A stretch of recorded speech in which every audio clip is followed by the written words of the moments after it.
مانسہرہ لاری اڈا کے تاجروں اور ٹرانسپورٹروں نے مسلم لیگ نون کے خلاف طبل جنگ بجا دیا۔ ضلعی صوبائی مرکزی حکومت عوام کے خون پسینے سے چلتی ہے۔ ناظم کا کام ہے، M P A M N A کا کام ہے، یہ دل ہے، یہ اڈا دل ہے۔ وہ تنجول کے کر نہیں تھا کہ صفائی احتجاج کر سو اور کیا کر سکتے آئندہ سے ووٹر سے سپورٹ نام ہے ایسے یہی کر کے آنا سے ووٹر سے نام ہے ووٹر سے وہ دعوے کر کے سارے یہ حقوق ہے یاستا ایسے انہوں کو نوکریاں نہ منگ دے اور کوئی نہ منگ دے یہ حقوق تا سنگ دیویں نا جی تی میں یہ صفائی کر کے دیویں ساتھ نہیں وہ تو فلانا شامل ہو گیا جی فلانا شامل ہو گیا۔ لاری اڈا پانو روڈ پر گندگی کے ڈھیر نے علاقہ مکینوں کو نقل مکانی پر مجبور کر دیا۔ دلدل میں گرنے سے قیمتی انسانی جانیں ضائع ہونے کا اندیشہ۔ بہت بدبو ہے۔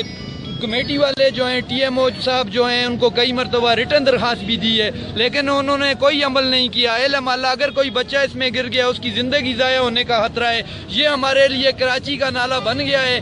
برائے مہربانی ہم انتظامیہ سے گزارش کرتے ہیں کہ اس گندگی کو اٹھائیں۔ یہ جو گندے پانی کا نالہ ہے یہ یہاں سے جا رہا تھا، کچرا پھینکنے کی وجہ سے یہ نالہ بند ہے اور یہ پانی اب پلاٹ میں آ رہا ہے۔ علم اللہ جس کی وجہ سے ملیریا، ٹائیفائڈ، ڈینگی اس کا خطرہ ہے۔ تحصیل ناظم، ضلع ناظم M P A M N As کے خلاف احتجاج کرتے ہوئے شیم شیم کے نعرے بھی لگائے۔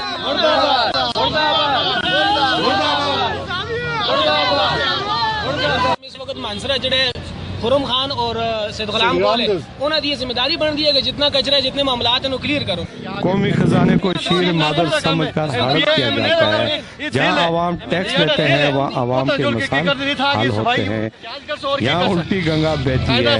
شیشے کے دفتروں میں بیٹھ کر مراد لینے والوں کو عوام کے سامنے آ کر ذمہ داریاں پوری کرنا ہوں گی ورنہ دم دم مست قلم ہوگا۔ یہ کچرے کا ڈھیر پانو روڈ لاری اڈا کے مقام پر واقع ہے۔ علاقہ مکین انتہائی تکلیف اور مشکلات کا شکار ہیں۔ ان کا یہ کہنا ہے کہ اس کچرے سے اٹھنے والی بدبو اور تعفن وبائی امراض کا خدشہ ہے۔ آگے گرمیاں آ رہی ہیں۔ ٹی ایم اے مانسہرہ بلند و بانگ دعوے تو کرتی ہے عوام کو صحت اور صفائی دینے کے لیے، لیکن اس مقام کو دیکھ کر یہ اندازہ کیا جا سکتا ہے کہ ان کے تمام تر دعوے جو بے بنیاد اور جھوٹ پر مبنی ہیں۔ کیمرہ ٹیم کے ساتھ میر افضل گلزار، وقت نیوز، لاری اڈا، مانسہرہ۔